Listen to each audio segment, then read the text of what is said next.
할렐루야. 아멘. 오늘 수요 기도회를 맞이해서 우리 교회 참석하신 우리 식구님들과 또 인터넷으로 또 참여해 계시는 모든 분들을 주님의 이름으로 환영합니다. 함께 찬송으로 하나님께 영광 올려드리겠습니다.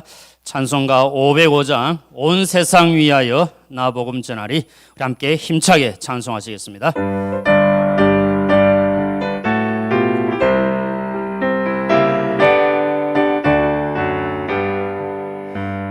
세상 위하여 나 복음 전하리. 만 백성 모두 나와서 주 말씀 들으라.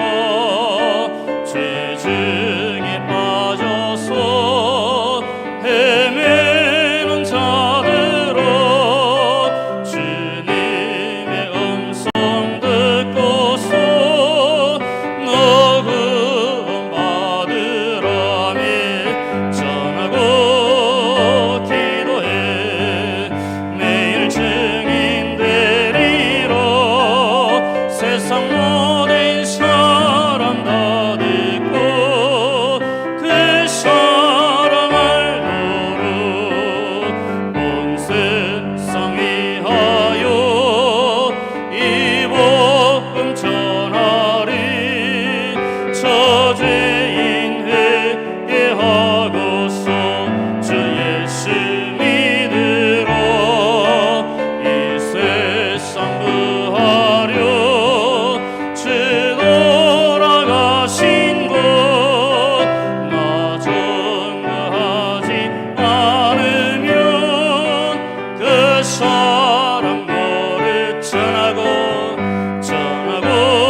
세상 위하여 온 세상 위 주 은혜 임하니, 주 은혜 임하니.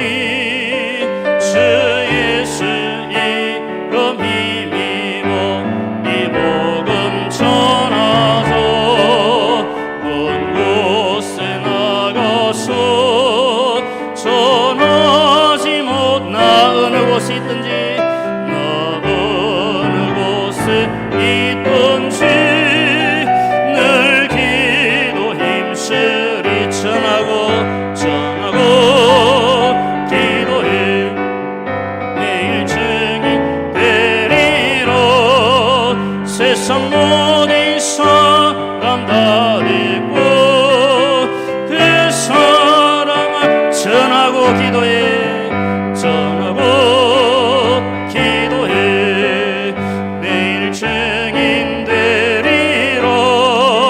세상 모든 사람 다 듣고 그 사랑을 보러. 아멘. 우리 510장 하나님의 진리 등대 함께 찬송하겠습니다.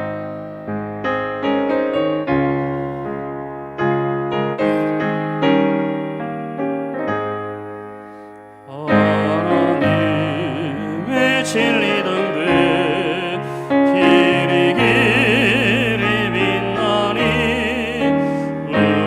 우리들도 등대되어 주의 사랑 비추세.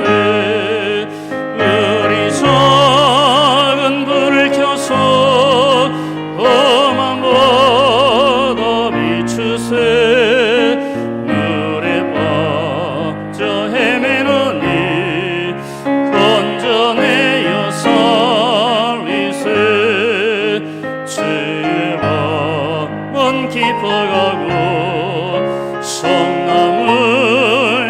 예루살렘도 어디 불빛 없는 가고 찬양들이 많구나. 우리 작은 불을 켜서 험한 바다 비추세. 물에 빠져 헤매노니 건져내어 살리세. 너의 등불도 들어 거친 바다 빛처럼 빛을 찾아 헤매노니 생명선의 건절함에. 우리 작은 불을 켜서 험한 바다 비추세. 물에 빠져 헤매노니 건져내어 설. 3절 한번 합니다. 너의 등불 너의 등불도 들어 거친 바다 빛처럼 빛을 찾아 헤매노니 생명선의 곳. 우리 작은 불을 켰어. 우리 작은 불을 켜서 험한 바다 비추세. 물에 빠져 헤매노니 건져내어 살리세. 아멘. 우리 주님께서 길이요 진리요 생명인 줄 믿습니다. 이 주님 전한 일에 힘쓰는 우리 모두가 되시기를 진심으로 소망합니다. 우리 마지막으로 찬송 한 장 더 하겠습니다. 516장 옳은 길 따르라 의의 길을 함께 힘차게 찬송하겠습니다.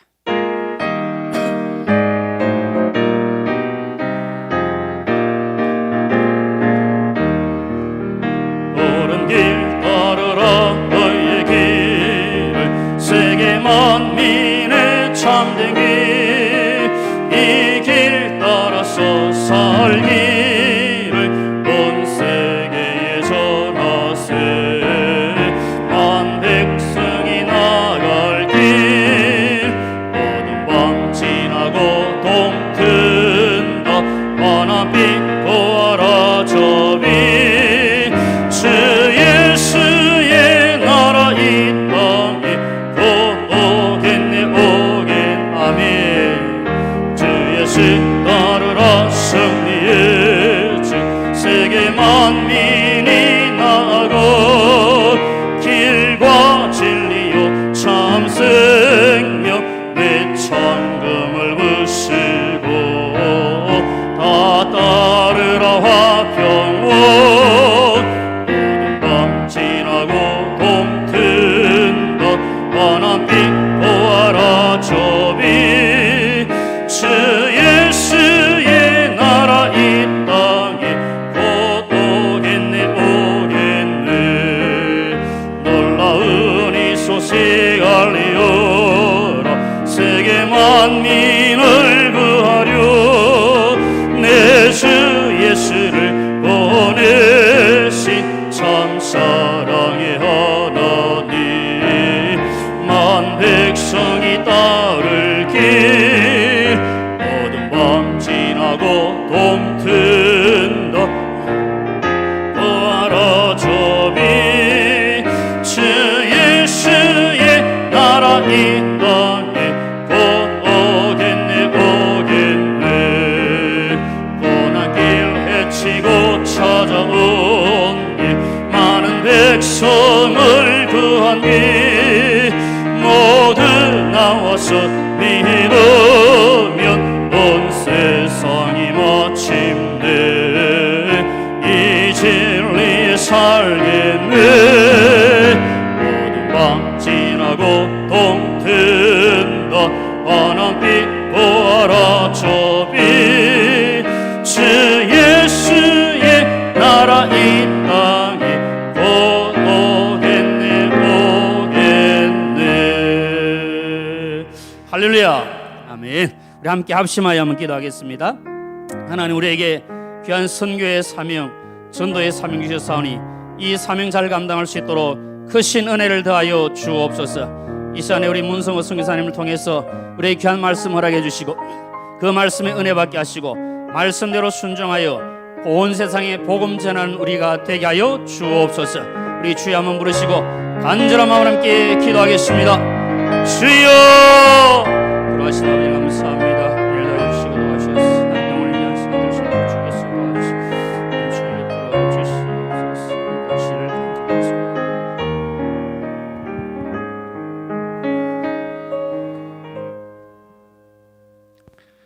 사랑과 은혜가 풍성하신 하나님 아버지, 또 지난 3일 동안 우리 주님께서 주신 은혜 가운데 잘 보내고 또 오늘 저녁에 저희들이 3일 수요 기도회로 모이게 하심을 감사드립니다. 오늘 주님이여 특별히 우리 주님께서 참 수십 년 전에 저 불모의 땅 터키로 이렇게 보낸 우리 문성호 선교사님 또 우리 교회 보내주셔서 함께 선교 이야기를 나누게 됨을 진심으로 감사를 드립니다.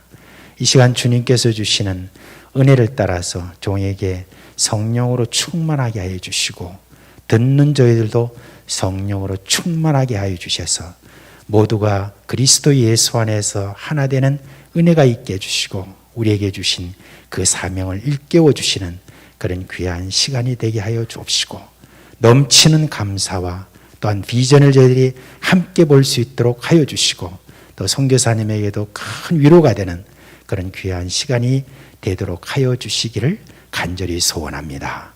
예수님의 이름으로 기도합니다. 아멘. 예. 먼저 광고를 드리고 난 다음에 그 다음에 우리 성경 암송하도록 하겠습니다. 여러분 어제 밤에 우리 지금 게스트 하우스 있죠. 옛날 지금 우리 부목사님들 사택 거기 1층에 게스트 하우스에 루마니아에서 선교를 이렇게 하시다가 한국에 한 2달 정도 지금 일정으로 이렇게 오신 선교사님이 지금 오셨습니다. 오셔서 거기서 지금 머물고 이제 계시는데 아마 이제 지금은 이제 백신 접종을 이렇게 2차례, 2차례 하고 온 사람에 대해서는 한 번만 이렇게 검사하고 난 다음에 그 다음에 내일부터는 이제 자유롭게 그렇게 한다고 합니다. 아마 좀 병원에도 좀 진찰도 하고 그렇게 하면서 여러 가지로 좀 건강 검진도 하고 하는 어떤 그런 시간들을 좀 이렇게 가지려고 이렇게 오신 선교사님이에요. 그리고 그 선교사님은 저하고 신학교 동기입니다. 그래서 옛날에 인도에서 또 선교하시다가 지금 루마니아라고 가셔서 그곳에서 선교하시는 분이라서 또 기회가 되면 한번 여러분께도 또 그 소식도 한번 나누는 그런 시간을 가지겠는데 제가 부탁드리고 싶은 것은 이제 혹시 이제 그런 선교사님이 오셨다 하는 소식을 들으셨으니까 이제 그곳에서 누가 나오시든가 아니면 교회에서 이렇게 뵈시면은 여러분이 다 인사 좀 잘 해주세요. 예, 선교사가 이렇게 낯선 곳에 오고 이렇게 하면 조금 주눅도 들고 다 그렇게 하니까 여러분들께서 다 좀 잘 이렇게 친절히 대해 주시기를 바랍니다. 자, 오늘 또 이제 선교사님들이 이제 또 이렇게 오셨지만 금요일 날 이번 주 금요일부터 우리가 좀 중요한 시간이잖아요. 이제 오늘 1, 2, 5, 6 교구가 이번에 저희들이 저녁에 이렇게 함께 모여가지고 저희들이 참 축제와 같은 그런 오래간만에 얼굴도 한번 다 같이 이렇게 보는 그런 시간을 가지게 되는데 1, 2, 5, 6 지구만 그렇게 좀 하는 것보다는 그래도 여러 많은 분들이 이렇게 오셔가지고 그 지구 분들도 같이 또 서로 보고 그러면서 또 박수도 좀 쳐주고 또 그렇게 하면 참 좋지 않겠나 그런 생각입니다. 그래서 금요일 날 오전에 11시에 저희들이 모이는 모임은 그대로 모입니다만은 저녁에도 이렇게 함께 나오셔서 그때 함께 이렇게 모여주시면 참 감사하겠습니다. 자, 우리 11월 달 성경 암송 구절, 여러분 아무래도 이제 처음 이제 요 첫 주니까 암송하기가 쉽지는 좀 않겠죠. 그래서 우리 요한복음 13장 34, 35절을 한번 여러분 펴서서 한번 같이 한번 암송하는 시간을 갖도록 하겠습니다. 자, 우리 여기 벌써 나오네요. 시작. 요한복음 13장 34절로 35절 말씀. 새 계명을 너에게 주노니 서로 사랑하라. 너희가 너희를 사랑한 것 같이 너희도 서로 사랑하라. 너희가 서로 사랑하면 이로써 모든 사람이 너희가 내 제자인 줄 알리라. 요한복음 13장 34절로 35절 말씀. 이제 꺼주시고 같이 하겠습니다. 시작. 요한복음 13장 34절로 35절 말씀. 새 계명을 너에게 주노니 너희는 서로 사랑하라. 내가 너희를 사랑한 같이 너희도 서로 사랑하라.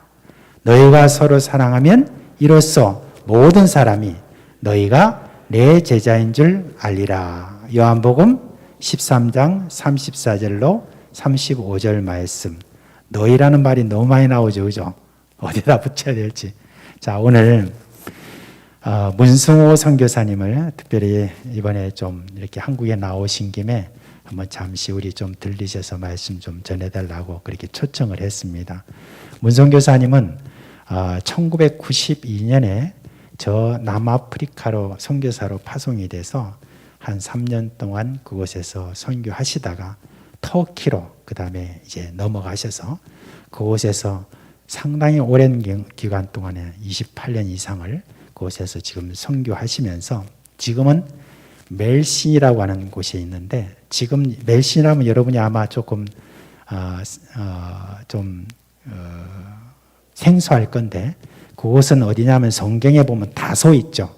바울이 거기 출신이잖아요. 그래서 다소라고 하는 그곳에서 지금 선교사로 참 모범적으로 이렇게 잘 하시는 분입니다.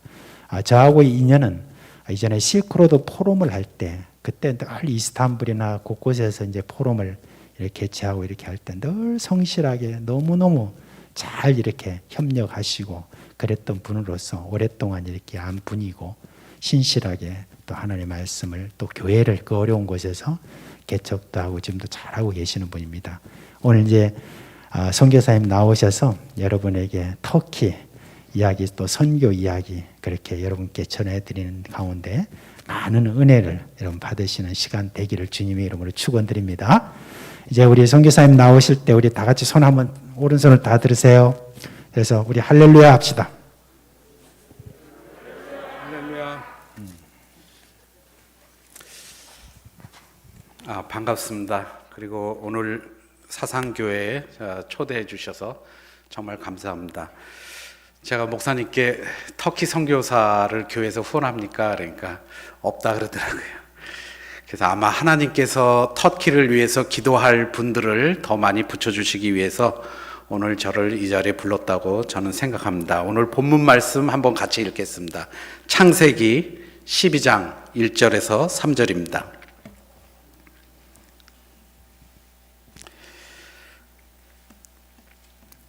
창세기 12장 1절에서 3절. 여호와께서 아브라함에게 이르시되 너는 너의 본토 친척 아비집을 떠나 내가 내게 지시할 땅으로 가라. 내가 너로 큰 민족을 이루고 내게 복을 주어 내 이름을 창대케 하리니 너는 복의 근원이 될지라. 너를 축복하는 자에게는 내가 복을 내리고 너를 저주하는 자에게는 내가 저주하리니 땅의 모든 족속이 너를 인하여 복을 얻을 것이라 하신지라. 아멘. 예, 목사님께서 소개해 주신 대로 저는 1992년 남아프리카 공화국에 선교사로 처음 갔습니다. 이후에 1995년에 다시 지금 사역하고 있는 터키 이스탄불에서 사역을 시작했습니다. 그리고 하나님께서 특별히 터키에 대한 마음을 주셨는데 제가 90년도에 그리고 91년도에 터키를 여러 번 여행하면서 굉장히 마음에 품었던 그런 나라였습니다. 그래서 선교부의 요청으로 남아공에 선교사로 갔지만 터키에 계속 마음이 있어서 결국 3년 후에 터키로 저희가 가게 됐습니다. 저는 굉장히 젊어서 선교사로 가서 남아공에서 큰 아들을 출산했고 터키에 있을 때 둘째 아들을 출산했습니다. 그래서 아들이 둘이 있습니다.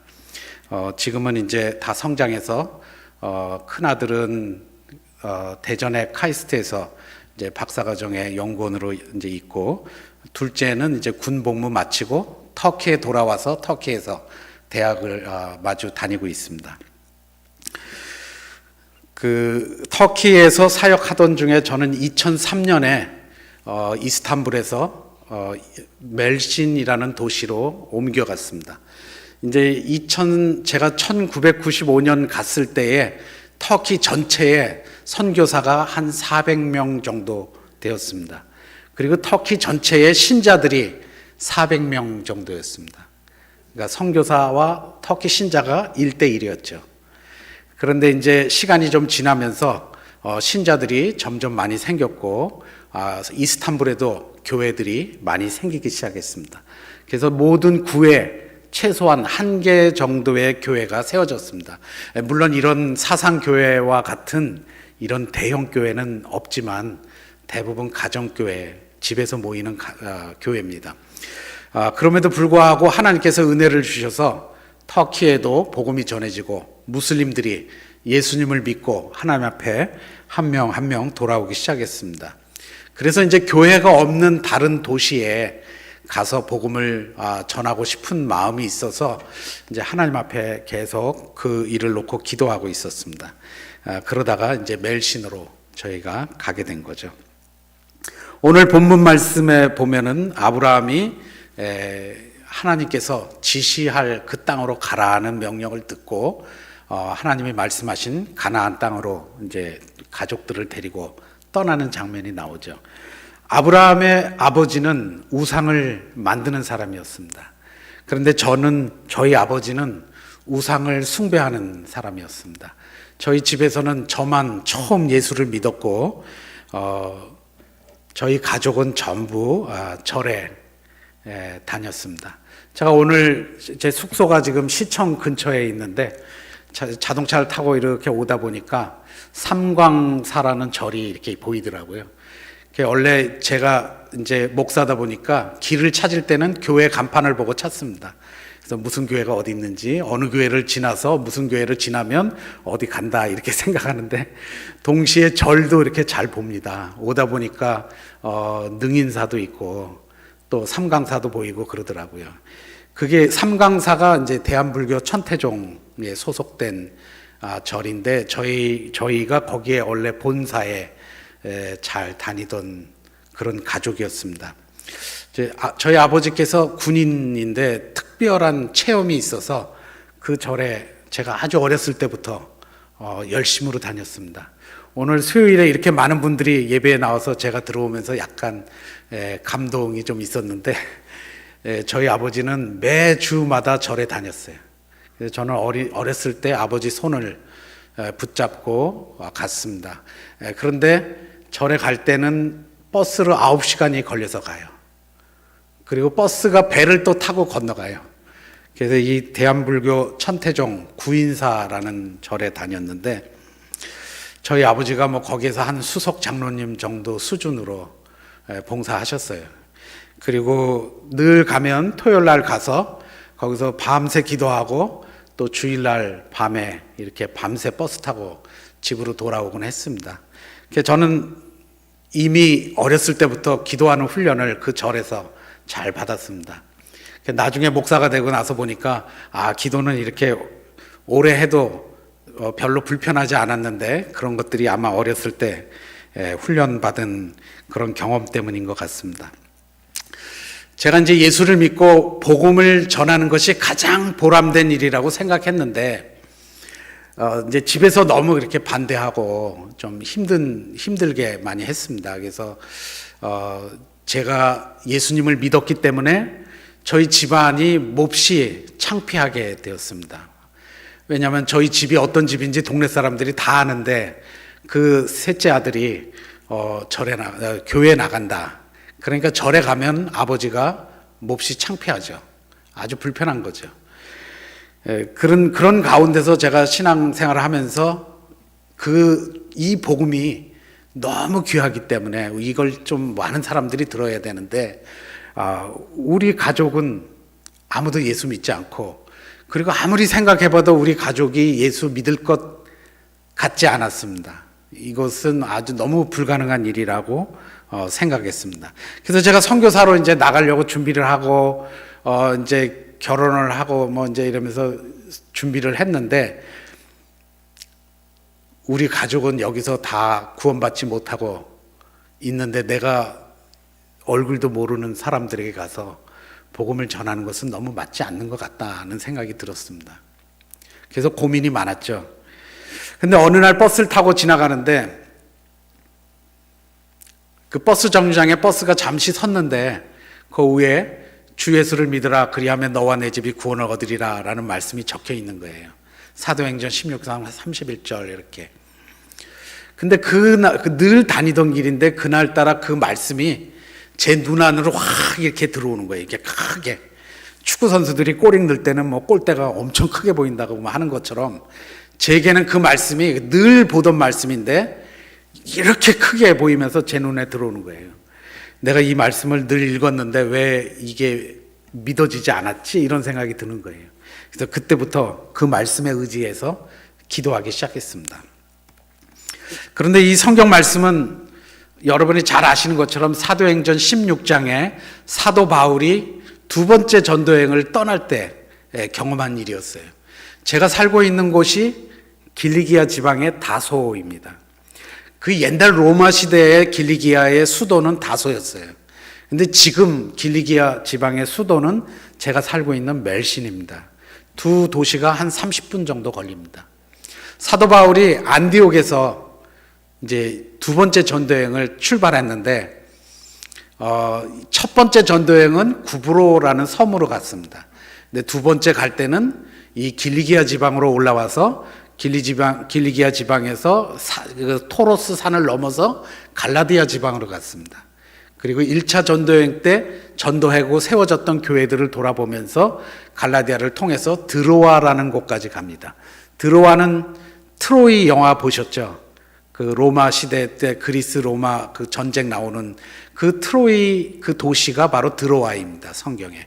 지금 터키의 서쪽에 있는 곳입니다. 소아시아 지방의 북쪽에 위치하고 있죠. 거기 와서 거기서 이제 그 동쪽으로 가서 복음을 전하려고 했는데 사도행전 16장 9절에 보면 밤에 잘 때에 꿈에 마게도냐 사람이 와서 우리를 도우라라는 환상을 보고 그리고 마게도냐로 가게 되죠. 그래서 마게도냐의 큰 도시인 빌립보로 가게 됩니다. 빌립보는 지금 그리스의 북부에 있습니다. 드로아라는 도시에서 배를 타고 조금 건너가면 바로 빌립보가 나옵니다. 그리고 빌립보에서 복음을 전하다가 이제 사고가 나죠. 그래서 감옥에 잡혀가고 감옥에 잡혀서 기도하고 찬송하고 있는데 갑자기 지진이 일어나죠. 지진이 일어나면서 착고가 풀리고 죄수들이 막 도망가고 이런 일이 일어나니까 간수가 자기 목숨을 끊으려고 하죠. 그럴 때 바울이 멈춰라, 우리가 도망가지 않았으니 염려하지 말라 이렇게 얘기하죠.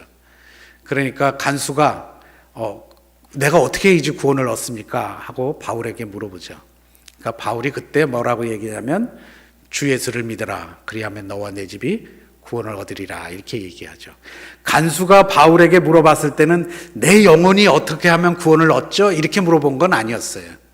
왜냐하면 죄수들이 도망갔기 때문에 간수가 자기 임무를 다 수행하지 못했기 때문에 아마 자기는 로마 제국의 심판을 받고 아마 죽게 되니까 자살을 하려고 했던 거죠.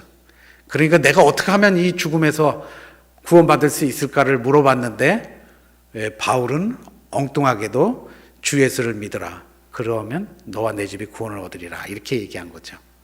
자기 육신의 목숨을 위해서 구했는데 바울이 그 영혼이 구원받는 그런 메시지를 전달했고 그 이야기를 듣고 바울을 불러다가 깨끗하게 씻기고 그 다음에 자기 집안 사람들을 다 불러놓고 바울로부터 복음을 듣고 예수님을 영접합니다. 그리고 다 그날 모든 식구들 어린아이부터 어른까지 심지어 종까지 다 세례를 받고 이제 주님을 따르는 예수님의 제자가 되는 장면이 바로 이 말씀이었습니다.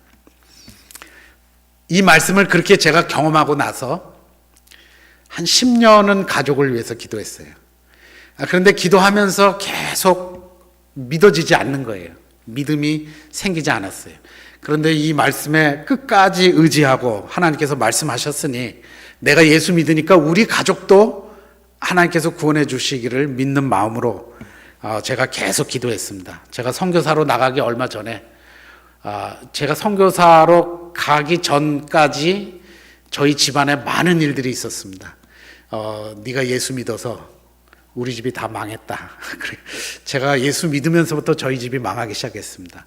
저희 아버지가 절에 나가기 시작하면서 저희 집이 부자가 됐고 굉장히 많은 돈을 벌었습니다.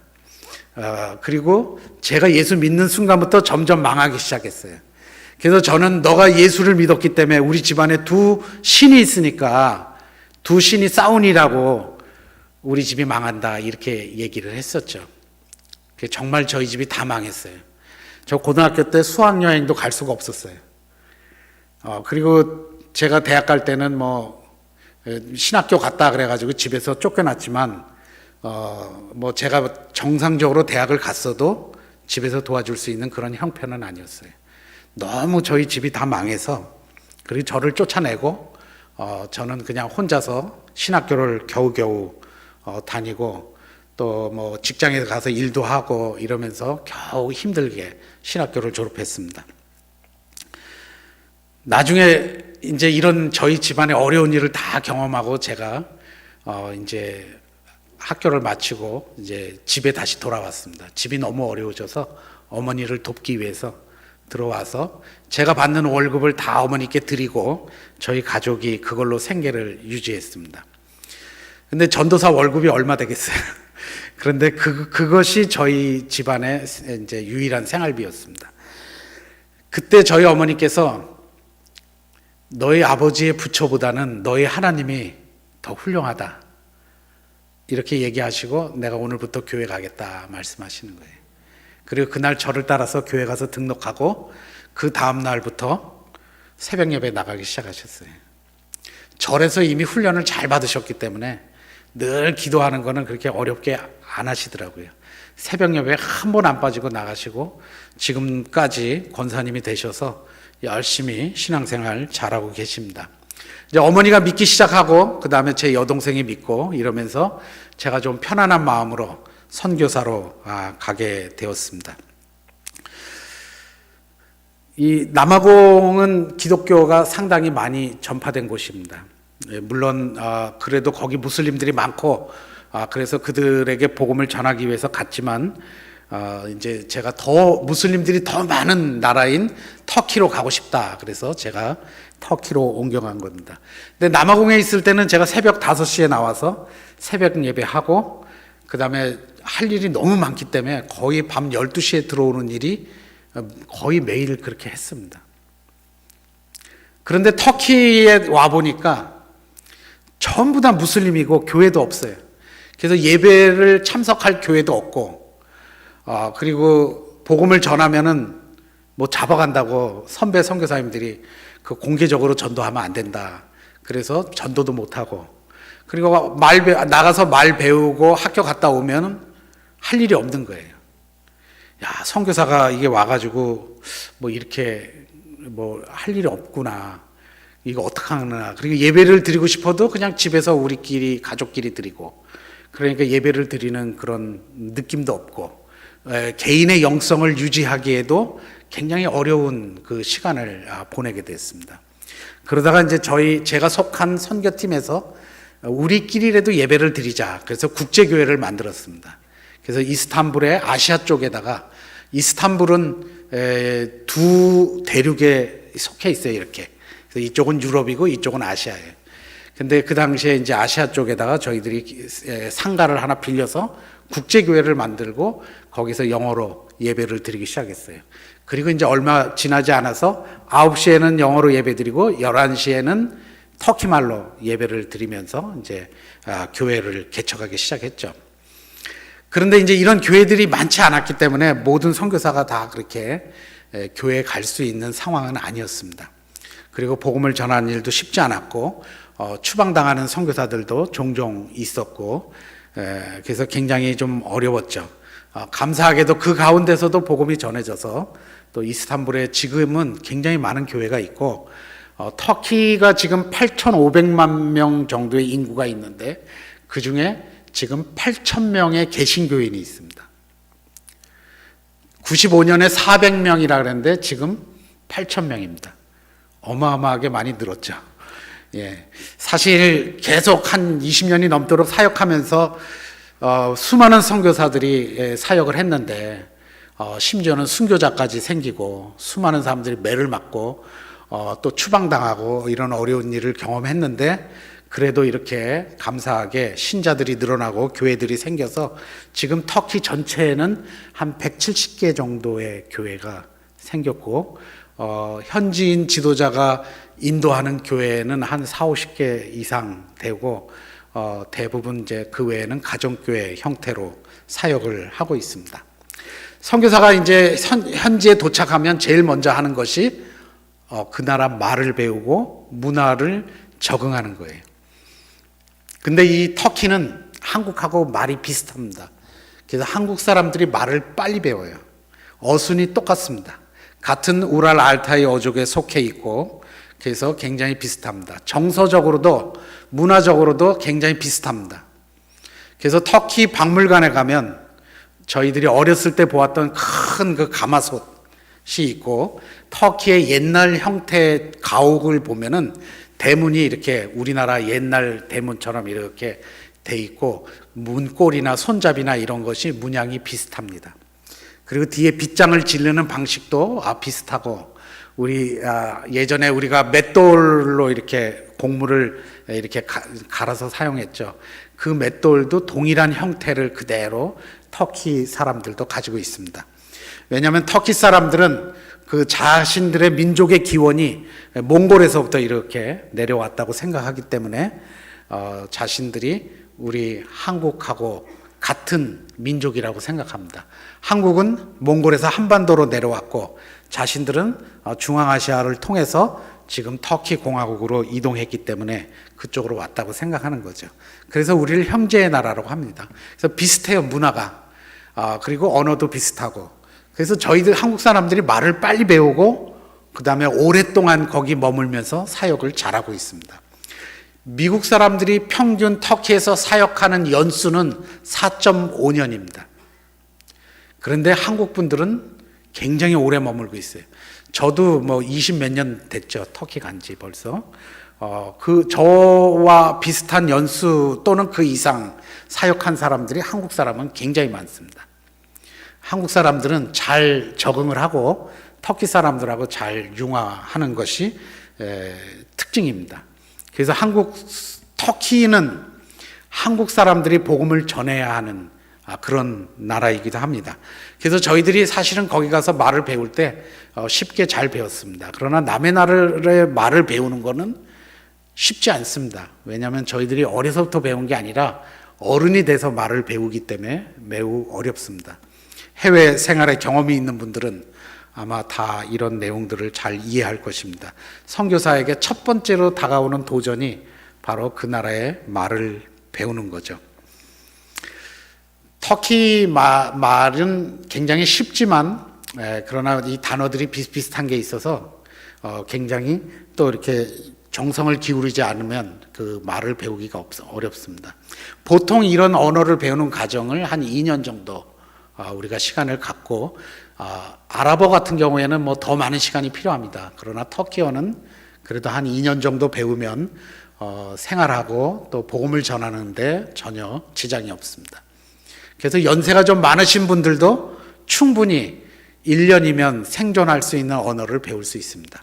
젊은이들은 한 6개월 정도면은 생존 언어를 배우고 1년이면 복음을 전할 수 있는 그런 수준에 이르를 수 있습니다.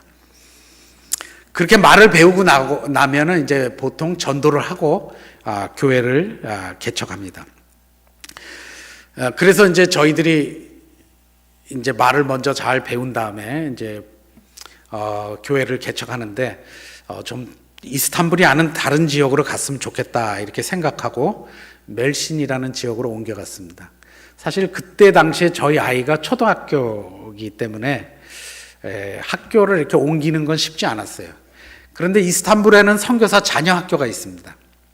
근데 선교사 자녀 학교를 보냈는데 저희가 한국 사람이니까 저희 아이가 영어를 못해요. 근데 그건 미국 학교입니다. 미국 선교사들이 자신들의 자녀를 위해서 만든 거였는데 나중에 한국 선교사들이 많아져서 한국 아이들이 많아졌어요. 그런데 한국 아이들이 많아지니까 한국 아이들이 50%를 넘지 못하게 코테제를 운영했어요. 그래서 저희 아이가 들어갈 때 시험을 보고 떨어졌어요. 초등학교 1학년인데. 그래서 학교를 못 들어가게 됐어요. 그 당시에만 해도 저희가 터키 정부가 저희들에게 비자를 주지 않기 때문에 선교사들은 관광 비자로 3개월씩 머물고 이제 옆에 있는 그리스라든지 불가리아 이런 나라로 이렇게 국경을 걸어서 넘어갔다 다시 도장 찍고 이렇게 넘어오고 3개월 살다가 또 3개월 되면 또 다른 나라로 갔다가 또 들어오고 이런 식으로 거기에 살면서 복음을 전했습니다. 그러니까 비자가 없으니까 학교에도 보낼 수가 없어요. 터키 학교에. 그래서 이제 제가 비자를 받기 위해서 이스탄불 대학교에 터키 문학과의 박사과정에 입학을 했어요. 하나님의 은혜로 제가 이 목회학 석사 학위를 가지고 있으니까 그러면 박사 과정에 들어갈 수 있겠다 이렇게 해서 그 교수가 저를 받아줬습니다. 그래서 학생 비자를 받고 저희 아이를 터키 학교에 보냈어요. 그 선교사 자녀 학교에서 지금까지 학생을 받아주지 않은 케이스는 저희 아들밖에 없다고 합니다. 그래서 선교사 자녀 학교에 못 들어갔는데 그 덕분에 터키 학교를 가게 됐고 아이가 어려서부터 터키 말을 배우게 됐어요. 그래서 저희들이 이제 이사 갈 때 멜신이라는 도시는 좀 시골입니다. 제가 가면은 동양 사람이 왔다 그래서 뒤에 아이들이 20-30명씩 따라다녀요. 그래서 저한테 친친 그리고 돌멩이도 던지고 그래요. 제가 강원도 원주 출신인데 거기에 미군 부대가 있었습니다. 흑인 군인들이 지나가면 제가 뭐 헬로 멍키 이러면서 막 돌 던진 적이 있었어요. 어렸을 때. 하나님께서 그걸 저한테 갚아주신 것 같아요. 그만큼 아주 시골인데 거기에 저희 아이들이 가니까 이제 좀 적응하기 어렵겠죠. 그런데 감사하게도 저희 아이들이 이스탄불에서 터키 학교를 다녔기 때문에 거기 가서 터키 말로 또 학교 다니는데 그래도 이제 어느 정도 잘 적응할 수 있었습니다. 저희들이 멜신에 이제 갔을 때 이제 제가 이스탄불에서 하나님 제가 어느 도시로 가서 교회를 세워야 할까요? 이렇게 물으면서 기도했습니다. 그래서 몇 달을 기도하는데 하나님께서 제 마음에 주시는 제 마음에 어떤 음성을 주셨는데 그게 멜신이라는 단어였어요. 그런데 하나님께서 그때까지 제가 신앙생활하면서 하나님께서 제게 환상을 보여주거나 어떤 소리를 들려주거나 뭐 제가 기도 왔을 때 뭐 병자가 벌떡 일어나거나 어떤 이런 기적적인 것을 경험해 본 적이 없습니다. 그거는 성경에 나오는 사도들이 하는 거지 이렇게 생각했습니다. 물론 제가 기도할 때 성령께서 제게 감동을 주시고 제가 은혜를 베풀긴 하셨지만 이런 어떤 기적적인 거를 경험 못했기 때문에 늘 의심하는 마음이 있었습니다. 이게 무슨 왜 이런 마음을 하나님이 주시지 이렇게 생각했습니다. 혹시 내가 갈 도시가 멜신인가? 그리고 터키 지도를 다 살폈습니다. 터키는 81개의 주가 있습니다. 근데 그 주 1번부터 81번까지 아무리 살펴봐도 멜신이라는 도시는 없었습니다. 한 달쯤을 이렇게 기도하는데 하나님께서 하루도 빼놓지 않고 늘 이 단어를 제 마음에 주시는 거예요. 그래서 하루는 제가 지도를 펼쳐놓고 30cm 자를 가지고 이렇게 쭉 훑으면서 멜신이라는 도시가 있나 살펴봤습니다. 그러다가 지중해 가장 동쪽 끝에 이첼이라는 도시가 있는데 그 이첼이라는 도시 옆에 가로 열고 멜신이라는 아주 작은 글자가 써져 있는 거예요. 그러니까 이첼은 터키 공화국 시대에 들어서 새로 만든 이름이고 아주 옛날에는 멜신이라는 아주 작은 도시였어요. 그래서 하나님께서 나를 이리 가라고 하시는가 이렇게 생각하고 제가 답사하고 아내와 아이들을 설득해서 그쪽으로 이사를 간 거였죠. 그런데 아이들이 글로 옮겼는데 도시에 있다가 시골로 가니까 아이들이 학교 적응이 힘든 거예요. 그 학교 아이들하고 맨날 싸우는 거예요. 맨날 의도맞고 오고 울고 오고 학교 가기 싫다 그러고 선생님이 나한테 욕했다 그러는 거예요. 그래서 선생님이 설마 그랬는데 선생님이 그랬대. 이 머리를 뽀개버릴 놈아 이렇게 얘기했대요. 근데 그때는 제가 충격을 받아가지고 학교 가서 따지고 막 싸우고 이랬는데 가만히 생각해 보니까 제가 어렸을 때도 저희 선생님이 저한테 그렇게 말한 적이 있었어요. 옛날에는 조금 좀 그런 험한 말을 선생님들도 좀 하시곤 했던 것 같아요. 근데 아마 터키도 약간 그런 수준이었던 것 같아요. 그러다 보니까 제가 아이들한테 맞고 오고 우리 아이들이 적응을 못하는 것 같아서 새벽에 일으켜서 좀 빠따도 치고 정신 차리라고, 그리고 마음을 굳게 해야 된다 그래서 군대식으로 훈련을 시키기 시작했어요. 태권도도 가르치고, 그리고 애들이 때리려고 그러면 네가 먼저 쳐라 가르치고, 의도 맞으면 안 된다, 너는 대안의 자녀들이다 그러면서 태권도를 가르치고 막 그랬죠. 그런데 일주일 동안 아이들을 새벽마다 깨워가지고 빠따를 치고 엎드려 뻗쳐 시키고 푸시업 시키고 태권도 가르치고 하다 보니까 이게 목사가 할 짓이 아닌 거예요, 이게. 그래서 제가 너무 힘들어가지고 아이들을 매일 이제 제가 데려다 주기도 하고, 또 학교 가서 친구들한테 사탕도 사다 주고 초콜릿도 사다 주고 뭐 별의 방법을 쓰면서 아주 그 힘든 시기를 보냈어요. 그래서 정말 힘들어서 내가 잘못 왔나 이런 생각을 할 때가 있었습니다. 바로 그때 한 1년쯤 지났을 때예요. 내가 하나님의 음성을 잘못 듣고 잘못 인도받아서 왔구나 이런 생각이 들었어요. 그런 생각이 들 무렵에 어느 날 뉴스를 틀었는데 TV에서 이첼 주의 이름을 멜신으로 바꾼다는 거예요.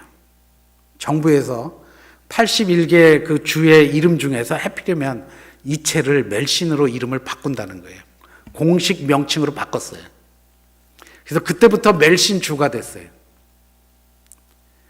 근데 그 순간에 저는 무릎을 꿇고 하나님 앞에 회개하고, 하나님께서 분명하게 이렇게 보여주시고 나보고 이 땅에 가게 하셨는데 내가 그걸 몰랐구나 이렇게 생각하고 하나님을 원망한 것을 회개하는 시간이 있었습니다. 하나님이 얼마나 정확하시냐면, 만약에 이첼이라고 보여주시면서 가라 그랬다면은 아마 처음부터 이첼 그래 이렇게 하고 왔고, 그리고 아이들이 적응하기 힘들어서 힘들어할 때 아마 제가 큰 확신을 갖지 못했을 겁니다. 근데 제가 힘들어할 때, 흔들릴 때, 여기가 아닌가 봐, 내가 하나님 말씀 잘못 들었나 봐 생각할 때 하나님이 그 타이밍을 딱 그렇게 보여주셨기 때문에 하나님 앞에, 정확하신 하나님 앞에 회개하고, 하나님이 우리의 인생을 정확하게 이렇게 인도하신다는 것을 깨닫기 시작했습니다. 그 다음부터는 제가 사역하는 이 일에, 그리고 지금은 다 무슬림들이고 멜신 땅에 교회가 없었지만은 하나님께서 분명히 우리 이곳에 보내신 것은 교회를 세우실 거라는 것을 믿고 저희들이 오래 거기서 지금까지 사역을 하게 된 겁니다. 지금은 교회가 세워져서 이제 한 50여 명의 신자가 생겼고, 그리고 이제 2년 전에 교회 건축 허가를 요청했는데 아마 이번 12월쯤에는 허가가 나올 거라는 그런 이야기를 들었습니다. 물론 뭐 이런 큰 교회는 아니지만 한 4, 50평 정도의 작은 교회지만 교회가 세워지게 되면 멜신이라는 도시에서는 개신교 역사상 처음으로 예배당이 세워지게 되는 것입니다. 그동안에 수많은 선교사들이 그 땅을 지나가고 복음을 전했는데 대부분 오래 머물지 못했습니다. 그런데 저희들이 그래도 지금까지 20년 가까이 그 땅에 머물면서 그 열매를 하나님께서 저희들에게 주셨고, 그 결과로 교회가 세워지고 지금은 현지 지도자가 이제 목회를 하기 시작했습니다. 그래서 이제 1년 정도 됐는데 지난 10월 달에 6명의 새로운 신자들이 와서 이제 세례를 받고 이런 소식들을 제가 이제 한국에 와서 전해 들었는데, 이 6명은 전부 다 우리 새로운 터키 현지인 지도자가 목회 활동을 통해서 전도해서 양육한 그런 새신자들입니다. 터키는 원래, 지금은 무슬림들이 99.8%지만 원래는 성경의 땅입니다. 그 땅은 에덴 동산이 있었고, 그 땅에는 여러분이 잘 아는 노아의 방주가 걸려있는 아라랏산이 있는 곳입니다. 그리고 아브라함의 고향이 그 땅에 있었고, 그리고 아브라함이 갔던 그 하란이 터키에 있습니다. 또 신약교회에 처음 그리스도인이라고 불렸던 그 안디옥 교회도 바로 터키의 남쪽에 있습니다. 저희 집에서 자동차로 3시간 남쪽으로 가면 있습니다. 그리고 바울의 고향이 제가 살고 있는 바로 멜신에 있고, 소아시아 7교회가 터키의 서부 지역에 분포되어 있습니다. 그리고 여러분이 성경에서 보는 갈라디아라든지 에베소라든지 뭐 이런 것들이 다 터키에 있습니다. 성경에 나오는 사도행전 2장에 보면 오순절 사건이 났을 때 거기에 모여있던 사람들이 어느 지방에서 왔냐 하면 뭐 본도와 갑바도기아와 비두니아와 뭐 소아시아 뭐 이런 지역들은 다 터키입니다. 제가 살고 있는 지역에서 지중해 바닷가를 따라서 서쪽으로 가면 밤빌리아입니다. 그 위에는 리디아라는 지방입니다. 그리고 그 위에는 소아시아 지방이고, 또 그 위에는 지금 현재 이스탄불 지역이 있는 비두니아 지역입니다. 비두니아에서 흑해 쪽으로 동쪽으로 가면 흑해 연안이 본도 지방입니다. 모두 다 성경에 나오는 지명들입니다. 그런데 이 성경의 땅이 지금은 99.8%의 무슬림들이 사는 이슬람으로 가득 차게 된 이유가 있습니다. 그 이유는 지금 그 땅에 살고 있는 터키 사람들은 원래 그 땅에 살던 사람들이 아니었습니다. 원래는 그 터키 사람들이 자신들의 기원으로 믿는 것처럼 몽골에 있었던 사람들입니다. 이 사람들이 서쪽으로 이동해서 지금 중앙아시아, 이주영 목사님께서 사역하시던 키르기즈스탄, 그리고 그 위에 있는 카자흐스탄, 또 그 왼쪽에 있는 우즈베키스탄, 이런 나라들 있는 그 지역에 거기에 이렇게 살고 있었습니다. 그러다가 이 사람들이 서쪽으로 점점 더 이동해서 11세기 경에는 지금 터키 땅으로 이주해 왔습니다. 그때 당시에 터키 땅은 로마 제국이었습니다. 그리고 거긴 모두 기독교 땅이었습니다. 근데 그것을 조금씩 뺏어서 1453년에는 전체를 다 뺏게 됐습니다. 그리고 기독교는 지금 터키 땅에서 쫓겨나서 러시아로 도망가게 됐고, 그리고 그 땅에는 이제 무슬림들이 다 차지하게 됐습니다. 그 이후로 1000년 이상 이슬람이 그 땅을 다 지배하게 된 것입니다. 조금 더 역사를 거슬러 올라가면 여러분 성경에 나오는 구약에 아수르라는 제국이 나오죠. 아시리아라고 나오죠. 그것도 다 터키 땅에 있던 제국입니다. 그 다음에 세워진 제국이 바벨론인데 그것도 터키 땅에 있었던 겁니다. 그 다음에 페르시아 제국도 다 이 터키 땅에 있었습니다. 그 다음에 세워진 게 헬라 제국이고, 그 이후에 예수님이 태어나기 한 70여 년 전에 세워진 것이 바로 로마 제국입니다. 그것이 전부 터키의 그 땅을 중심으로 해서 세워진 제국들이었죠. 그런데 안타깝게도 오늘날은 99.8%가 무슬림인 이슬람 땅이 되어버리게 된 거죠. 그래서 한 1000년 정도 오스만 제국이라는 이름으로 이슬람을 국교로 해서 그 땅이 이슬람의 나라로 존재했는데 1차 세계 대전이 끝날 무렵에 이 오스만 제국이 멸망하게 됩니다. 그리고 터키 공화국을 처음 세운 아타투르크 대통령은 오스만 제국이 멸망한 이유는 이슬람이라는 종교를 중심으로 해서 우리가 나라를 세웠기 때문에 나라를 잘 다스리지 못했고, 그래서 나라가 망하게 되었다라고 생각을 하게 됩니다. 그래서 이슬람을 국교의 자리에서 물러가게 합니다. 그리고 터키 공화국은 더 이상 이슬람 국가가 아니고 세속법을 사용하는 그런 세속주의 국가가 되게 된 것입니다. 세속주의라는 것은 종교와 정치를 분리하는 정치 사상을 의미하는 것입니다. 그렇게 해서 터키는 무슬림이 99.8%지만 이슬람 국가가 아닙니다. 종교의 자유가 있습니다. 종교의 자유는 있지만은 모든 국민이 무슬림이다 보니까 개신교를 자신들의 적으로 생각합니다. 왜냐하면 원래 거기 기독교가 있었는데 자신들이 와서 뺏어서 그 땅을 차지한 거기 때문에 우리의 적은 다 기독교다 이렇게 생각을 합니다. 그래서 저희들이 복음을 전하면 저희들을 스파이로 생각하는 거죠. 그리고 우리를 다 미국에서 뭐 이렇게 사주해서 보낸 스파이 정도로 오해하는 국민들이 아직도 굉장히 많습니다. 교육이 부족한 지방에 내려가면 그래서 전도하면 무조건 신고합니다. 그래서 저희들이 잡혀가도 조서를 꾸미고 죄가 없다 생각해서 풀려나지만 일단 전도하면 신고해버립니다. 그래서 복음을 전하기가 어려운 거예요. 경찰서 가서 하룻밤 자고 나오면 마음이 불편해지고 내가 이 나라에 죄 짓는 것 같고 그래서 많은 선교사들이 오래 버티지 못하고 떠나게 되는 거죠. 그런데 제가 터키에 오래 살면서 왜 우리 한국 사람이 이 땅에 관심을 갖고 복음을 전해야 하는가 이 생각을 좀 해봤습니다. 여기에는 하나님의 특별한 부르심이 있다고 저는 생각합니다. 여러분이 751년에 있었던 탈라스 전쟁이라는 것을 세계사에서 혹시 들어보셨을 겁니다. 이주영 목사님이 사역하는 키르기즈스탄 안에 보면 탈라스라는 도시가 있습니다. 예전에 거기는 당나라가 그쪽 지역을 지배하고 있었는데 751년입니다. 우리나라 통일 신라 때죠. 신라가 삼국을 통일하고 고구려가 망하고 백제가 망하고 고구려 유민들이 다 흩어지고 나서 한 2세대쯤 지났을 때에 고구려 유민의 후손인 고선지 장군이 당나라의 서북부 국경 사령관으로 지키고 있었습니다. 그리고 그 옆에는 다 지금 터키 공화국의 국민인 투르크 민족이 살고 있었습니다.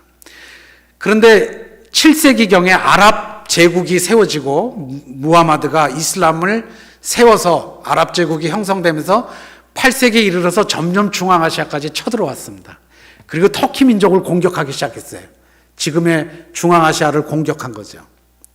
그때 터키 사람들이 아랍 군대가 너무 강하니까 당나라에 가서 고선지 장군에게 좀 도와달라고 요청을 했습니다. 그런데 이 고선지 장군이 보니까 이 투르크 민족이 전부 오랑캐예요. 짐승같이 살고 있는 거예요. 이 사람들을 살려두면 우리 당나라에 좋을 게 없겠다 싶어서 다 공격을 해서 물리쳐 버렸어요. 그러니까 터키 민족, 투르크 민족이 당나라의 도움을 못 받으니까 오히려 아랍 군대하고 연합을 해서 당나라하고 전쟁을 하게 됐어요. 그게 751년에 일어났던 탈라스라는 지역에서 일어난 탈라스 전쟁입니다. 세계 전쟁사에 기록된 것이고 고선지 장군은 전쟁사에서 아주 유능한 그런 장군으로 이름을 떨친 분입니다. 물론 이 전쟁에서 고선지 장군이 집니다. 전쟁에선 패했지만 상대에게 너무 큰 타격을 주었기 때문에 터키 민족은 더 이상 중앙아시아에 머물 수가 없게 되었어요. 너무 전쟁에선 이겼지만 출혈이 너무 심해서 결국 그 땅에서 살지 못하고 지금의 이란 땅 페르시아로 옮겨가게 된 겁니다. 그래서 그쪽으로 이동해서 세운 나라가 셀축 투르크였어요. 그리고 거기에 있으면서 또 페르시아 사람들도 굉장히 강성이잖아요. 그러니까 거기서 못 견디고 페르시아 사람들한테 밀려서 지금의 터키 공화국 땅으로 옮겨온 게 1071년이었어요. 그래서 거기 터키 땅에 들어와서 세운 게 대셀축 제국이었어요. 그래서 그 땅을 조금씩 뺏어서 나중에는 그 셀축 제국이 오스만이라는 종족이 정권을 잡으면서 크게 통일을 해가지고 오스만 제국으로 세워진 것이 14세기입니다. 그리고 그때부터 20세기 초반까지 그 지역을 다 지배했던 거죠. 그런데 우리가 생각할 때 고선지 장군이 우리의 조상이지 않습니까? 우리 죄도 좀 있습니다. 우리 조상의 죄로 인해서 투르크 민족이 다 이슬람이 되는데 일조했다는 점이 있기 때문에 우리는 후손으로서 회개하고 이 민족이 주님 앞에 돌아오는데 우리도 좀 힘을 보태야 할 것입니다. 이게 농담 같은 얘기지만 사실 이 전체 세계의 역사 속에서 우리가 이런 역사에 이렇게 참여하게 됐다는 것을 우리가 좀 생각해야 될 것입니다. 지금 터키 땅에 우리 복음서, 우리 가지고 있는 이 성경에 많은 서신서들이 터키 땅에 있는 교회들에게 보내졌습니다. 지난 주일은 종교 개혁 주일이었습니다. 루터가 종교를 개혁할 때 우리가 믿음으로 구원받는다는 것을 선포하게 된 동기가 바로 갈라디아에 보낸 편지 때문입니다. 갈라디아서에 나온 그 은혜의 구원, 그 믿음 때문에 종교개혁이 일어난 거죠. 그 갈라디아서가 어디로 보내진 거냐면 지금 터키 땅, 지금 터키의 수도인 앙카라 지역입니다. 거기에 있는 교인들에게 보내진 거예요. 거기에 보면 믿음으로 구원받는다는 그 메시지가 전해져 있습니다. 그래서 그 땅에 있는 사람은 처음에 그 메시지를 받고 믿음으로 구원받는 이 예수 그리스도를 구세주로 믿는 그런 은혜를 경험했는데, 그 이후에 그들로 인해서 이 복음이 우리한테까지 전해지고 이방인이었던 우리 한국 민족도 복음을 다 듣게 되고, 오늘날은 이렇게 이 정도의 교회는 그냥 뭐 보통 교회 수준으로 전국에 수도 없이 수만 개의 교회가 있습니다. 그 은혜를 우리 한국 민족이 누렸죠. 근데 이제는 그 복음의 서신을 우리가 그 땅에 돌려줘야 되는 때가 된 겁니다. 그래서 우리는 복음의 빚진 자로서 그들에게 이 복음이 적혀 있는, 이 믿음의 구원이 적혀 있는 이 서신서를 그들에게 돌려줘야 할 그런 우리가 복음의 빚진 자가 된 것입니다. 또 터키는 우리 한국 전쟁에 참전했습니다. 굉장히 많은 사람들이 와서 목숨을 잃었습니다. 우리를 형제의 나라라고 생각했습니다. 그래서 한국에 와서 수많은 사람들이 왔는데, 첫 번째로 파병된 군인들이 지금 제가 살고 있는 멜신 지방에서 모병됐습니다. 그래서 멜신은 항구 도시이기 때문에 거기서 배를 타고 그 터키 군대들이 일본의 요코하마 항으로 들어와서 그리고 부산항으로 들어오게 돼서 전쟁에 참여하게 된 것입니다. 저희 아버지는 군인입니다. 6.25 때 가장 용맹한 군인이 터키 군인이었다고 말합니다. 그리고 정말 많은 사람들이 목숨을 잃었습니다. 그래서 지금 서울 목동에는 앙카라 공원이라고 기념공원을 만들어 놨고, 터키의 수도인 앙카라에는 한국 공원이라고 앙카라 한 곳에 공원을 만들어 놓고 다보탑을 세워놨습니다. 그리고 그 다보탑 테두리에는 한국에 와서 전사한 터키 병사들의 이름들이 그들에게 새겨져 있습니다. 그 중에서 멜신에서 모병돼서 간 수많은 군인들이 있었습니다. 지금 저희 교회의 현지 지도자인 그 형제의 아버지도 한국전에 참전했던 분이었습니다. 그래서 그 어머니가 지난달에 예수를 영접하고 세례를 받았는데, 그 어머니가 한국 전쟁에 가서도 살아왔는데 터키 와서 자기 남편이 교통사고로 숨졌고, 그래서 자신이 구남매를 혼자서 다 키웠다는 얘기를 저에게 여러 번 한 적이 있습니다. 초기에는 제가 복음을 전하고 그 가정에게 성경 공부하러 저녁마다 방문하면은 저에게 눈치 주고 또 굉장히 싫어하는 표정을 노골적으로 이렇게 보였는데, 아주 오랜 세월, 십수년을 그렇게 있다가 아들이 이제 현지 교회 목사가 되고 나서 이제 복음을 받아들이고 이제 세례까지 받는 그런 역사가 일어났습니다. 그 터키 사람들이 이렇게 한국 전쟁에 왔기 때문에 사실 우리가 정말 그들에게 감사해야 되는 마음이 있습니다. 마음을 우리가 가져야 됩니다. 그런데 안타깝게도 우리 한국 사람들이 터키를 잘 기억을 못합니다. 2002년 월드컵이 있기 전까지 터키 사람들은 늘 한국은 우리의 형제 나라다 이렇게 생각하고 있었는데, 월드컵 때 한국에 와보니까 내가 터키에서 왔습니다. 그런데 한국 사람들이 터키가 어디냐고 이렇게 얘기하더래요. 그래서 그 당시에 월드컵에 참가했다가 돌아온 터키 사람들이 그동안에 우리가 짝사랑했다고 이렇게 얘기를 했습니다. 그래서 그걸 TV에서 노골적으로 얘기를 했어요. 한국은 우리를 기억도 하지도 못하고 우리 알지도 못한다 그랬죠. 그래서 사실 우리 한국하고 외교 관계가 조금 어렵게 됐습니다. 그래서 그 이후에 월드컵 이후에 우리 한국 정부에서는 터키에 관광객을 보내기 위해서 KBS나 뭐 EBS 이런 공영방송에서 터키에 대한 광고를 엄청 많이 보여주기 시작했어요. 그래서 그때부터 관광객을 보내기 시작했어요. 그리고 그 이후에 1년에 한국 사람들이 25만 명씩 터키를 방문하게 되었죠. 왜냐하면 무역 수지가 10대 1로 균형을 맞지 않기 때문에 터키 정부에서 굉장히 불만이 많았죠. 그런데 우리가 이렇게 경제적으로 그들에게 보답하는 것뿐만 아니라 우리가 영적으로도 우리가 가지고 있는 이 구원의 복음으로 그들에게 또 돌려줘야 할 이유가 우리에게 있는 것입니다. 열방을 바라볼 때 우리는 하나님의 창조의 목적을 기억해야 됩니다.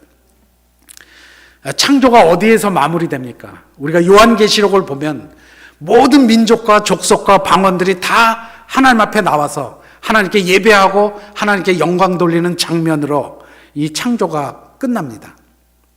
선교의 목적도 바로 하나님께 영광 돌리는 이 예배에 있다고 저는 믿습니다. 그런데 이 예배에 터키 민족이 그 자리에 함께 하기를 간절히 소망하는 마음이 있고, 저는 한국인으로서 그들에게 빚진 마음을 가지고 우리 모든 민족이 그들을 위해서 기도하고 그들을 위해서 정말 간절한 마음으로 하나님 앞에 돌아올 수 있도록 우리가 간구해야 된다고 생각합니다. 성경 전체에는 통일되고 일관성 있는 주제가 있는데 그것이 바로 선교입니다. 그래서 오늘 우리가 읽은 그 창세기 12장 1절에서 3절의 말씀에 보면 하나님께서 분명하게 얘기하는데 아브라함에게 복을 주신다 그랬습니다. 그리고 너는 복의 근원이 될 것이다 이렇게 얘기하고 있습니다. 그런데 여기에는 조건이 있습니다. 그냥 복을 주는 것이 아니에요. 너가 복의 근원이 될 것이고 너로 인해서 모든 민족이 구원을 얻게 될 것이다. 복을 받게 될 것이다. 이렇게 얘기합니다. 아브라함의 복은 이중 축복입니다. 먼저 아브라함에게 복을 주시고 그 복의 근원이 되게 하고 그 다음에 다 모든 민족이 아브라함을 통해서 복을 받게 하는 것입니다. 오늘 우리는 우상을 섬기다가 정말 하나님의 그 크신 은혜 때문에 오늘날 우리가 예수님을 알게 됐고 우리가 구원을 받는 하나님의 참 백성이 되었습니다. 아브라함처럼 우리도 하나님으로부터 큰 복을 받았습니다. 그러나 우리가 이 복을 받은 목적은 우리의 출세나 우리의 가족이 잘 되는 거나 우리 자녀들이 좋은 대학에 들어가고 좋은 직장에 가기 위해서 주는 복이 아닙니다.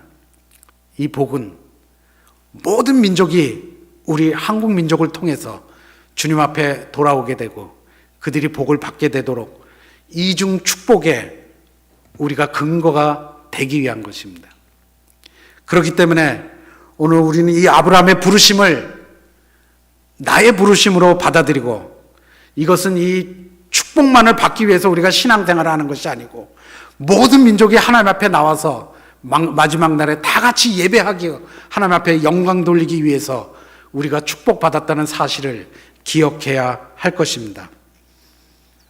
아브라함을 선택한 것은 모든 민족을 구원하기 위한 하나님의 선택이었습니다. 이스라엘의 실패를 우리가 잘 알고 있습니다. 우리 한국 민족은 이 이스라엘의 실패를 되풀이하면 안 되는 것입니다.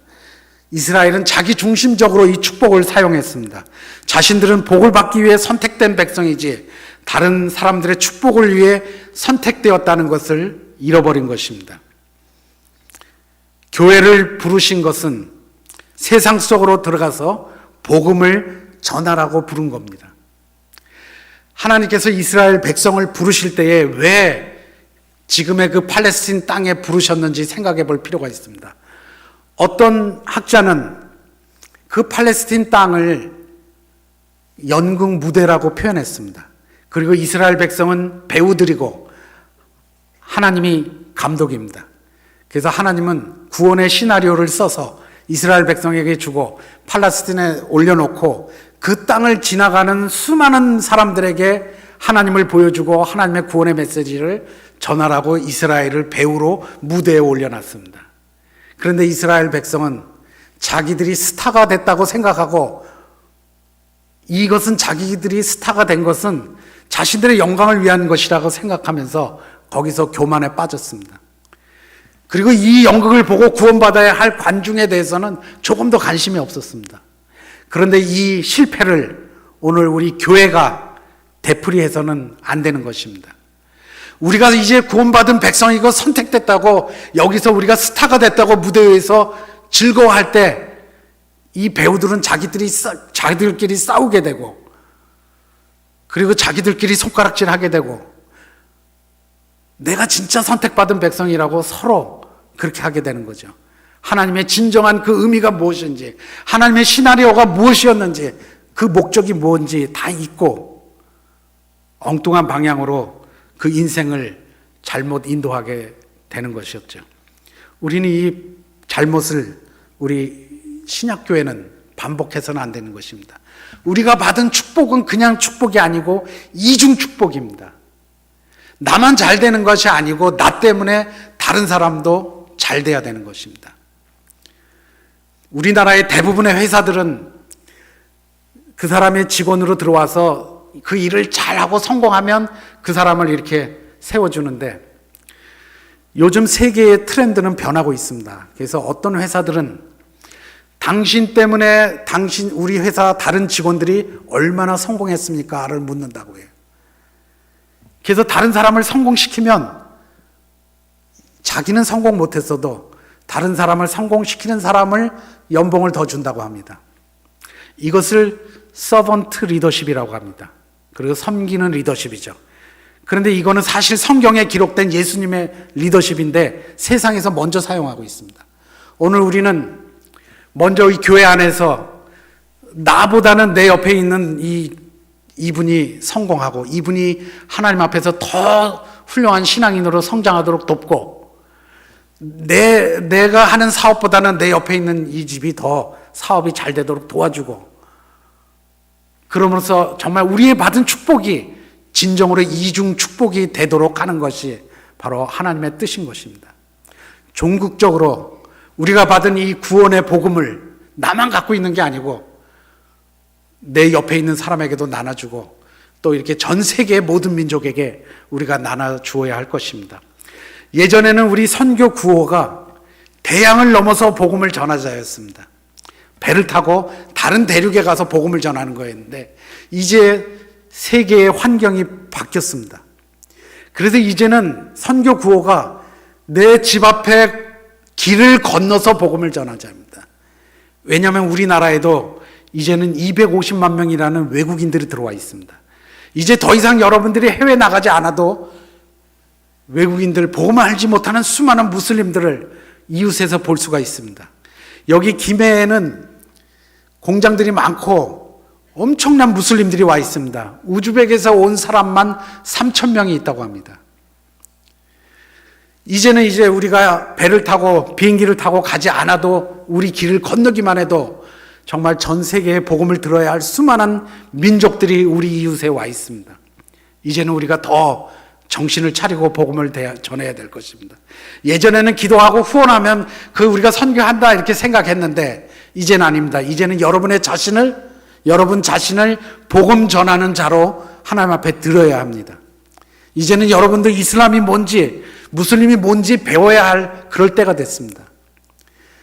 그리고 이제는 교회 갑시다 이 정도 수준에서 복음을 전하는 것이 아니라 예수 그리스도의 십자가의 복음을 잘 이해하고 내가 먼저 그것을 체험하고 이웃들에게 복음을 전해야 되는 그런 단계에 이르렀습니다. 우리 한국교회가 교회 갑시다 하는 수준으로 전도하는 시대는 이제는 지났습니다. 이제 여러분 한 사람 한 사람이 예수 그리스도의 십자가 복음을 더 깊이 인식하고 그 복음을 가지고 여러분들의 이웃들에게 나가는 것이 선교가 되는 것입니다. 우리가 선교를 어떻게 동참합니까? 이제 그동안에 기도하셨고 또 물질로 후원하셨습니다. 이제는 여러분 자신이 직접 가셔야 되고, 그리고 또 여러분의 자녀를 선교사로 보내도록 기도하시기 바랍니다. 저희 둘째가 군 복무를 마치고 터키에 와서 7개월 동안 저희랑 같이 있었습니다. 학교에 복학은 했는데 코로나라 학교에 못 가고 비대면으로 수업을 했어요. 그래서 7개월 동안 저희랑 같이 있었어요. 학교는 앙카라에 있는데 7개월 있는 동안에 제가 하는 사역을 굉장히 많이 도와줬습니다. 터키 말도 터키 사람처럼 잘하고 또 영어도 잘하고, 그러니까 무슨 일을 맡겨도 척척하는 거예요. 그래서 늘 기도하기는, 하나님 우리 아들이 둘인데 이 중에 하나는 좀 선교사가 되게 해 주십시오. 그래서 이 아들이 제 일을 잘 돕는 걸 보면서 야, 너 같은 단기 선교사 한 명 있었으면 좋겠다 이랬더니 씩 웃고 그냥 가더라고요. 정말 저희 아들 중에 하나는 선교사가 됐으면 간절한 심정으로 기도하고 있습니다. 여러분들, 여러분의 자녀가 정말 하나님 앞에 헌신하고 복음을 전하는 그런 선교적인 그리스도인이 되도록 기도하시기를 주님의 이름으로 축원합니다. 우리가 다시 터키를 돌아가서 볼 때에 정말 수많은 사람들이 거기에 희생하고 정말 어려움을 겪으면서 복음을 전했습니다. 그리고 또 제가 안식년을 마치고 이제 곧 돌아갈 건데 가끔은 내가 제정신이 아닌가 이런 생각을 할 때가 있습니다. 내년이면 선교사로 나온 지 30년이 되는데 그동안에 수도 없이 여러 가지 어려움을 많이 경험했습니다. 근데 내가 제정신이 아니고서는 거기에 또 가나? 이런 생각을 종종 할 때가 있습니다. 저희 어머니도 언제까지 거기 있을 거니? 언제 돌아올 거니? 이렇게 물어봅니다. 참 아들 된 자로 참 가끔은 죄스러울 때도 있습니다. 근데 이런 상황에서 그럼에도 불구하고 우리가 복음을 전하러 가고 그럼에도 불구하고 우리가 또 선교사를 보내야 하는 그 이유는 하나님께서 우리를 먼저 부르셨고 우리를 축복의 근원이 되게 하시고 또 우리를 통해서 모든 민족이 구원받게 하시는 하나님의 뜻이 있기 때문입니다. 이 하나님의 이중 축복의 그 뜻에 우리 모두가 동참하고 하나 되는 그런 역사가 사상교회에서도 일어나기를 주님의 이름으로 축원합니다. 기도하겠습니다. 사랑으로 역사하시는 하나님 아버지, 우리를 복의 근원으로 불러주시고 우리를 통해서 수많은 민족들이 주님 앞에 돌아오기를 간절히 소망하는 우리 아버지의 마음을 우리가 더 깊이 인식할 수 있도록 주님, 우리에게 더 깊은 명철을 허락하여 주시옵소서. 또 우리의 심령에 구원받지 못한 영혼들을 바라보면서 더 안타깝게 여기는 그런 감정들이 우리 속에 일어나게 하여 주시옵소서. 아직도 구원받지 못하고 죽어가는 수많은 영혼들을 향해서 우리가 기꺼이 우리 자신을 헌신해야 하겠다는 그런 마음을 주의 성령으로 우리 속에 임하게 하여 주시옵소서. 이제 우리가 기도하고 또 헌금하고 또 우리 스스로 복음을 전하러 나가며 우리의 자녀들을 선교사로 보낼 때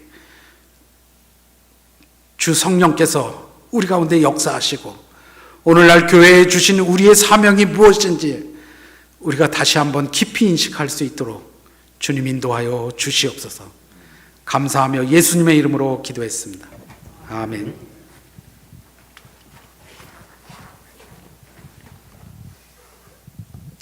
예, 감사합니다. 우리 찬송가 502장 함께 부르겠습니다. 찬송가 502장입니다.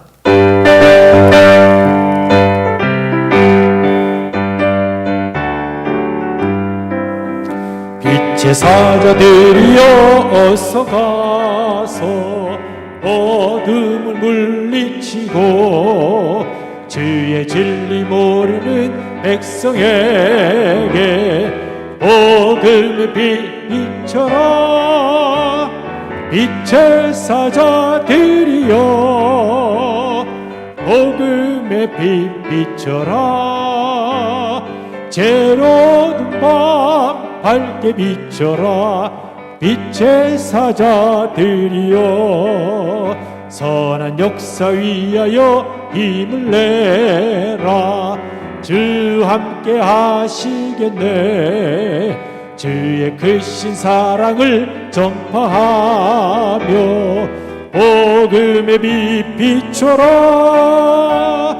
빛의 사자들이여 복음의 빛 비춰라. 죄로운 밤 밝게 비춰라. 빛의 사자들이여 주님 부탁하신 말 순종하여 이 진리 전파하라. 산을 넘고 물 건너 힘을 다해 복음의 빛 비춰라.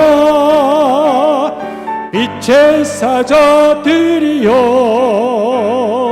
복음의 빛 비춰라 죄로 둔 밤 밝게 비춰라 빛의 사자들이여 동서남북 어디나 땅끝까지 주님만 의지하고 눈 어두워 못 보는 백성에게 복음의 빛 비춰라 빛의 사자들이여 복음의 빛 비춰라 죄로 둔 밤 밝게 비춰라 빛의 사자들이여. 아멘. 자, 이제 오늘 터키 선교사님이 하실 말씀이 뭐 보통 많겠습니까? 그런데 오늘 또 이렇게 그래도 하나하나 잘 정리해 주셔서 터키에 대한 것과 또 사역에 대한 것과 또 우리의 사명에 대한 것 이거를 잘 이렇게 전해 주셨습니다. 이 시간 우리가 함께 마음을 한번 좀 정돈하면서 이 시간 우리가 기도할 때 오늘은 터키 선교사님을 통해서 터키에 대한 빚진 마음을 우리에게 전해 주셨습니다.